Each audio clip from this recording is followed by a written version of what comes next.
when I decided to study Cold War impact on Turkey was to show that Turkey was deeply influenced by Cold War rivalries and new political configurations of the Cold War struggles. I believe that no one can understand the political dynamics in Turkey without considering new phenomena like anti-Americanism, Islamization, and anti-communism. And I thought that these were constitutive parts of Turkish history. So today I feel very excited when I see new scholars, colleagues, and young students entering the field with a wider historical perspective and an interest in topics other than, the problems of early Cold War, early Republican era.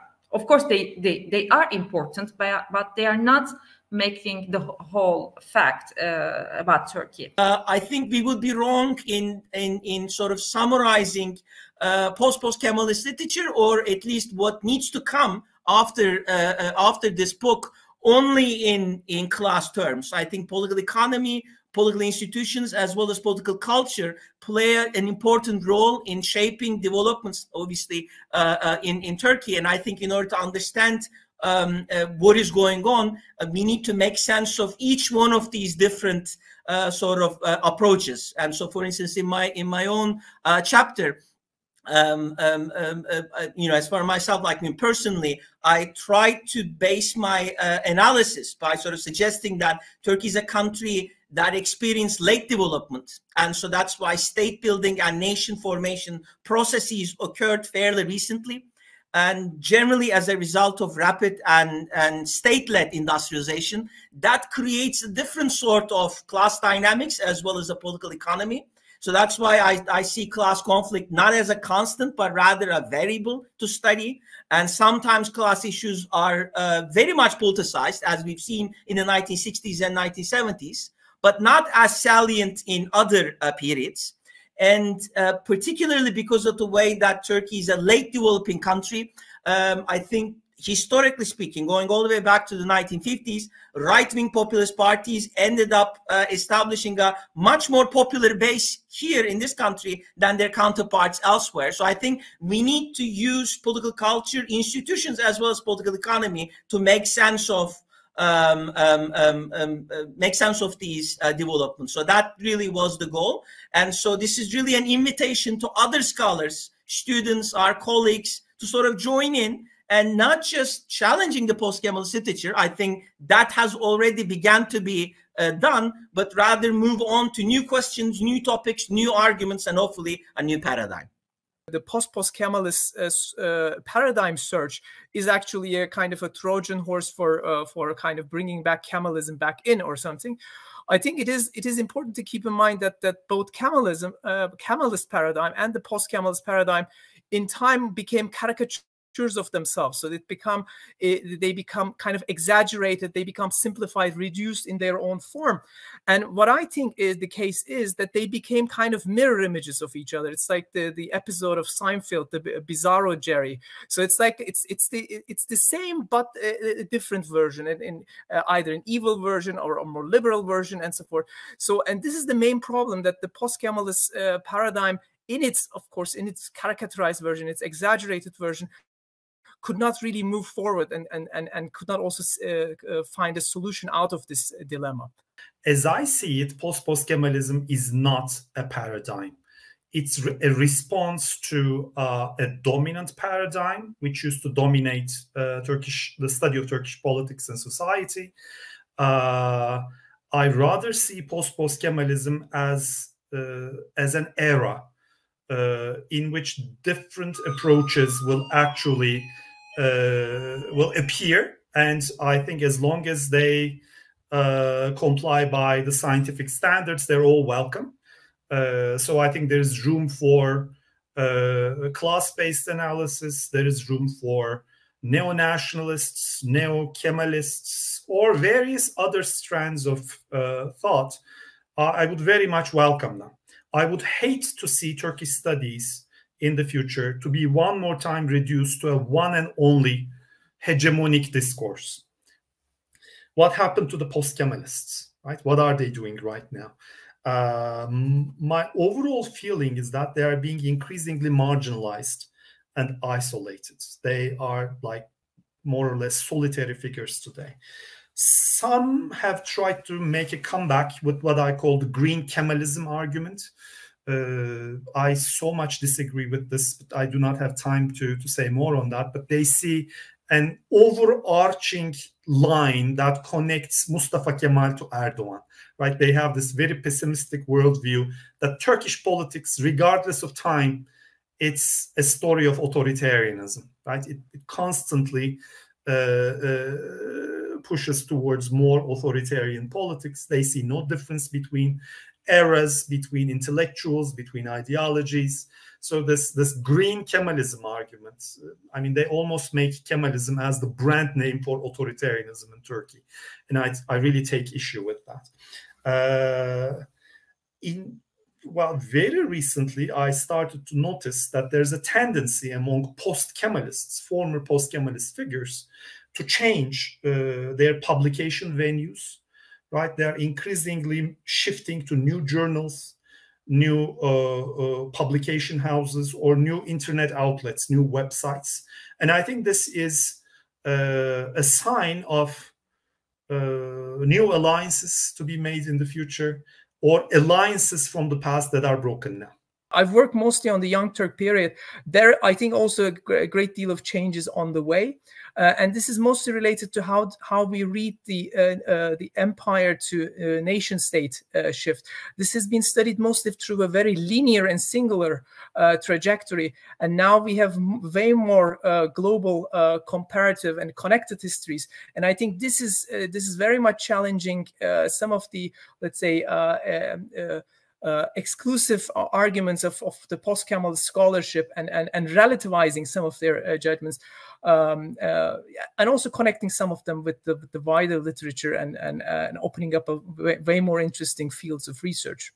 From, in terms of the political science literature, I mean, obviously, there's been a major revisionist shift on the scholarly assessment of AKP rule. Particularly since the Gezi protests. And, I never really felt this way, but obviously, and this is something that we really touch upon and criticize in our book, many post-Kemalist scholars, analysts, international observers, even, Western politicians sort of had and held high hopes of AKP's democratizing potential. And of course, the whole goal was, and the hope was, Islamists together with Kurds, the two primary groups that have been excluded from the political arena during the earlier parts of the Republican regime, would now come to surface, would mobilize, and basically together they would begin to democratize the political system, and the military tutelage was going to end.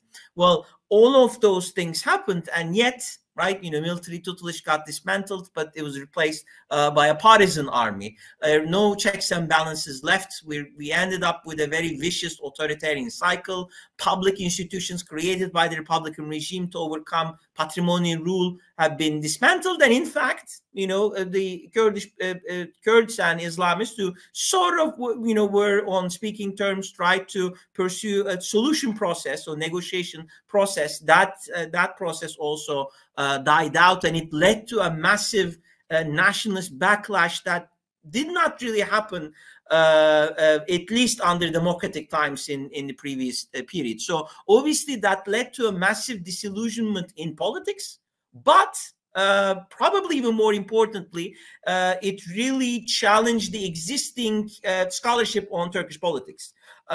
Quite frankly, I think it really renders hollow much of what has been written on Turkish politics from 2002 till 2015, which is why I think many of the existing literature right now that we cite, that we discuss, that we assign in our classes, have really been written since 2015, revolving around topics that İlker really mentioned. And so that's why many post-Kemalists are silent. Others, like İlker said, are really trying to sort of shift their thesis onto a continuity sort of argument. You know, the Turkish Republic has always been authoritarian. This is just now a new chapter, but really the faults of this problem, really the main sources of the authoritarianism still go back to the earlier decades of 20th century and to the formation process of the Turkish Republic. I think there are still some scholars and analysts trying to sort of make that argument, but as far as the new literature is concerned, I think many scholars are now beginning to seek alternative sources of authoritarianism, right? Be it the Islamic political culture, what happened during Cold War, Ottoman legacy, cultural politics, anti-Alevi Kurdish tendencies, weak political institutions, and the sort of introduction of neoliberal economic reforms under a weakly institutionalized system in the 1990s, which then sort of began to change after late 2000s with the sort of rise of a sort of a neo-patrimonial capitalist sort of structure. So I think now there are alternative sources of authoritarianism that scholars are really discussing. That I think is really a very positive step. Another point that I think I should mention, not in terms of themes, but maybe methods, especially new methods that sort of began to be used more frequently by Turkish scholars. You know, because much of this post-Kemalist literature, when you come to read those texts, they're not necessarily very methodologically savvy. Most of them are thought pieces as opposed to fully fledged academic articles. But you know, over the last decade, we've seen many new historical sort of studies that came out, some of which Alp already mentioned. I think new archival sources have been discovered, and that is going to generate new research. Comparative method has been very widely used by scholars, including myself. So trying to see Turkey as part of a particular global moment, depending on what theme you're interested in, and also trying to sort of compare Turkey with other similar cases, whatever they are. It could be political parties, political institutions, political regimes, but basically looking at your case through comparative sort of prism. Obviously, large and statistical-based studies, network analysis. Computer scientists are beginning to sort of use large data, particularly through social media, to come up with new research, digital humanities. So we're really on the verge of a methodological renaissance together with these new themes that are brought forward. But I think ultimately, and this might be another sort of discussion, so I'm going to stop here, but I think what is going to happen in Turkish politics come 2023 is going to have also an impact on some of our academic discussion points, because of course many scholars as well as politicians are now trying to engage in a reassessment of the republic, but done retrospectively. And so far, of course, looking at the level of strength that AKP achieved over the last 15 to 20 years, many of these analyses were rather pessimistic, somber, negative. But of course, things are beginning to change. So we may also see very interesting discussions emerge on that point as well, depending on political events, obviously. I think the new scholarship treats both actors, the Islamists and the army, as partners as well as enemies. So this is a very complex interaction which receives a more nuanced perspective, and now we are starting to see that, which is very promising. And besides, now there's a tendency to see Islamism, the Islamist movement in Turkey, as a global phenomenon, which is also, I think, a good contribution, because people are now thinking more about the global environment, taking into account the global environment in their research. And for instance, in Islam, in the research on Islamism, it appears like a more importance given to the Cold War dynamics shaping Islamism in Turkey, the intervention of Saudi Arabia, the occupation of invasion of Afghanistan, the Iranian Revolution. All these global phenomena are now taken into attention when they trying to understand or decode what Islamism, how Islamism became so powerful in Turkey. And this was a point emphasized by Alp. In this sense, the new scholarship is more open to analyze Turkey within as a globe in a global moment, and unlike post-Kemalism, which tend to analyze Turkey in terms of its differences from the outer world, and especially from Europe. So Turkey was always a genuine case, can be explained only in itself.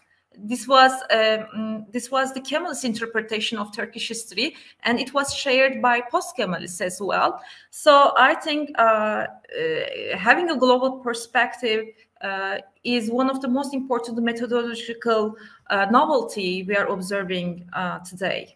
I am not expecting this post-Kemalism or post-Kemalism argument to make inroads into Turkey studies outside of Turkey. And this is because, I think so because, just to remind you my initial argument, that academic paradigms are responses to political challenges at home. I think Turkey and Europe and United States have very different political realities currently. My colleagues elsewhere in Europe or United States are generally responding to very different kinds of political realities, especially in the United States, but to a certain extent in Europe too. People who are studying Turkey, the Middle East, Islam, Muslim peoples, they feel like they have a moral obligation to defend this community against a sea of Westerners who have no understanding of them. And this makes them, I don't know, very reluctant to hear from Turkish scholars based in Turkey, that there are things wrong, right? This was my great frustration during my sabbatical year in the United States. People really did not want to hear what I had to say about Turkey and Erdogan and AKP. So I predict that in the near future, Turkey studies is going to break into two geographical fields. Turkey studies in Turkey is, I think it has already, there's a very strong tendency and drive towards post-Kemalism. And I think this is going to get stronger and stronger. But on the other hand, elsewhere in Europe and United States, I think post-Kemalism is going to have a second lease on life. It will become a diaspora idea, right? A different way of studying Turks and Turkey. I think that will strike roots outside of Turkey, and we will have to deal with this, right? Two groups, two communities of scholars of Turkey producing two different strands of academic writing. Just maybe if I can jump in very briefly, I think I position myself somewhere in between İlker and Alp's sort of approach. I'm not too optimistic about change among international scholars of Turkey, but I'm also not as pessimistic as İlker. I think post-Kemalism will remain. Certain portions of the post-Kemalist literature will sort of survive, especially as a diaspora idea. But I think we are going to sort of witness some major changes, especially if in the upcoming 2023 presidential elections, the opposition can score a victory, and we begin to sort of experience also a democratizing change in the country. Now, part of the reason for this lagging effect that I've mentioned is obviously these studies are not yet translated into English. Some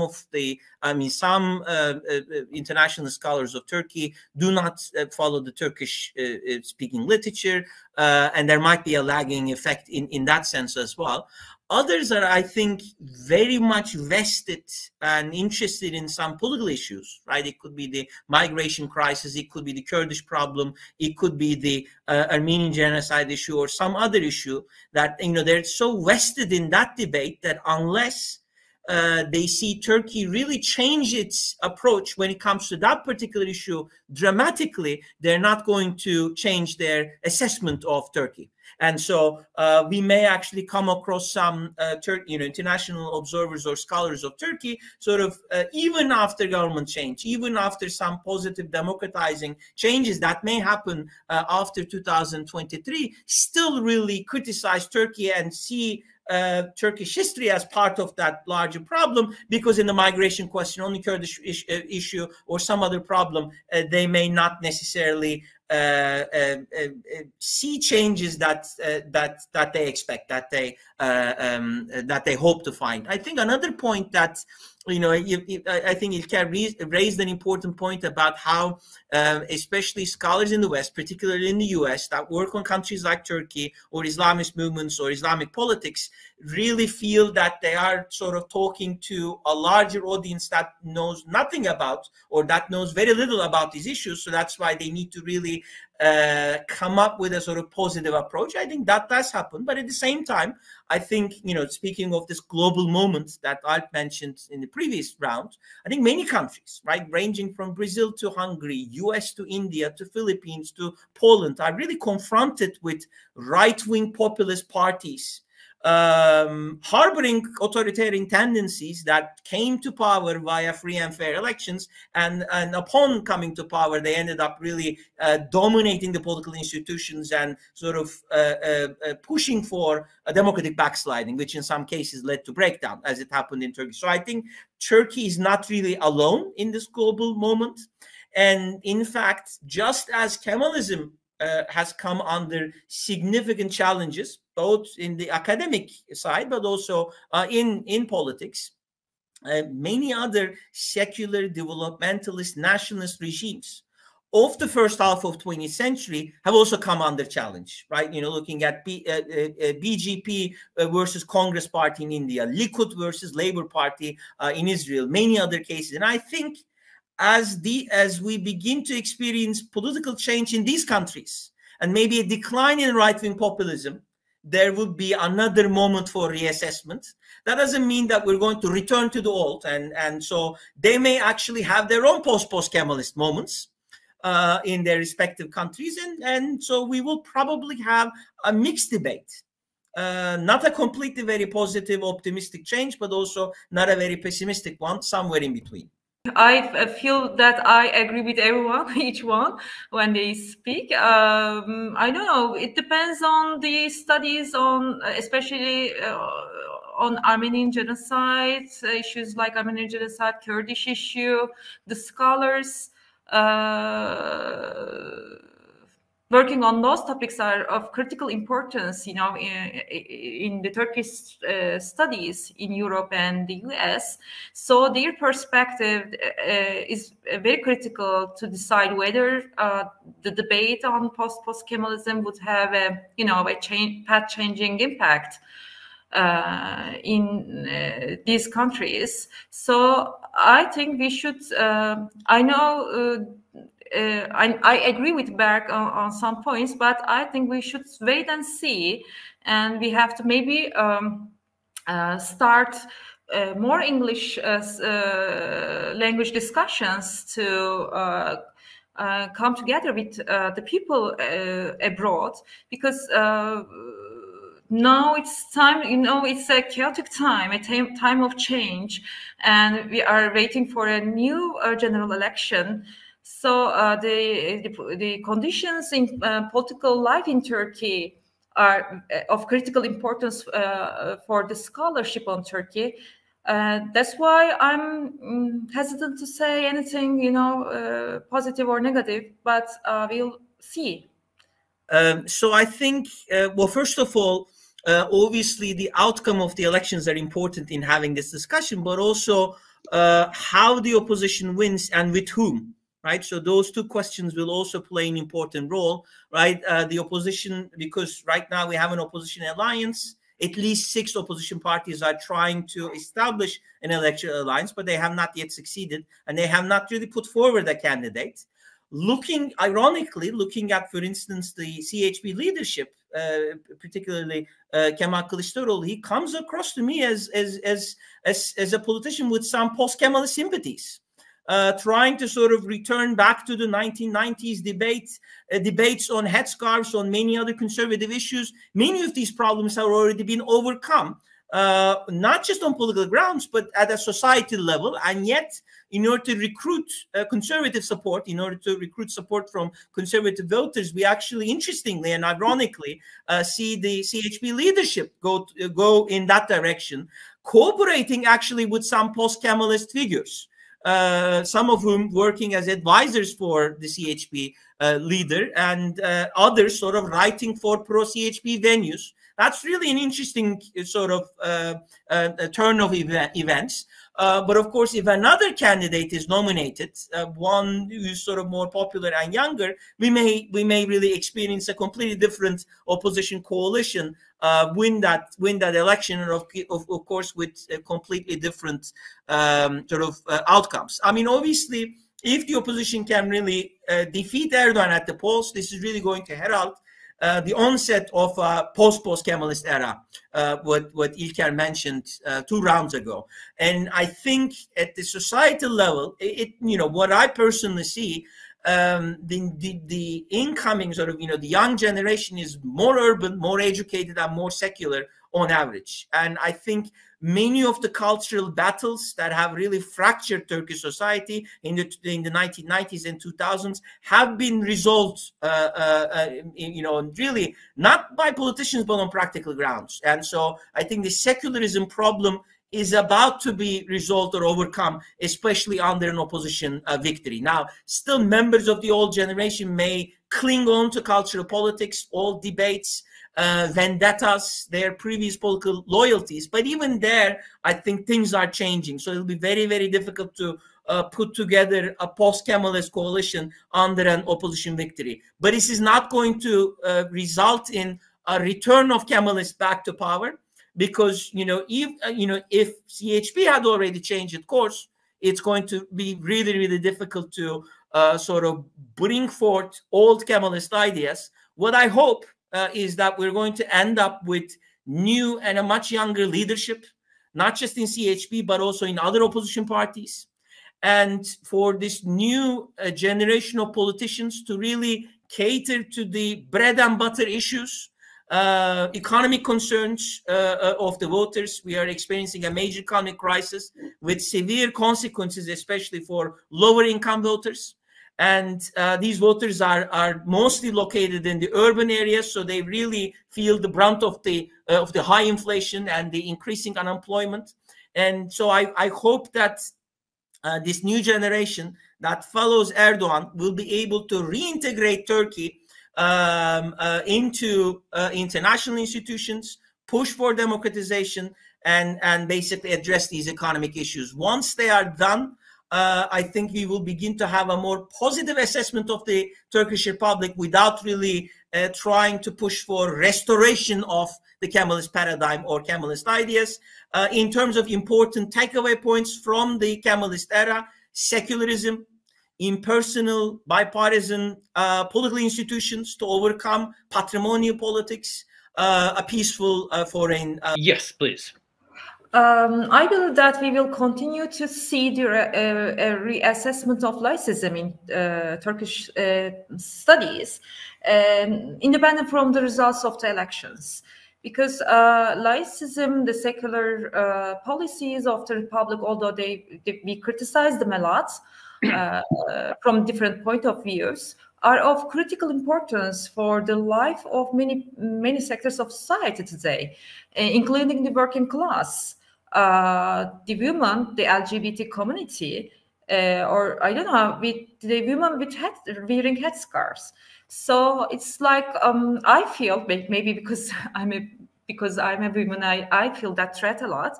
I think it's an issue of life and death now for many people. So, and I see a civilian, you know, a civilian support, a civilian a reaction against anti-secularism of the AKP, and I expect that that would reflect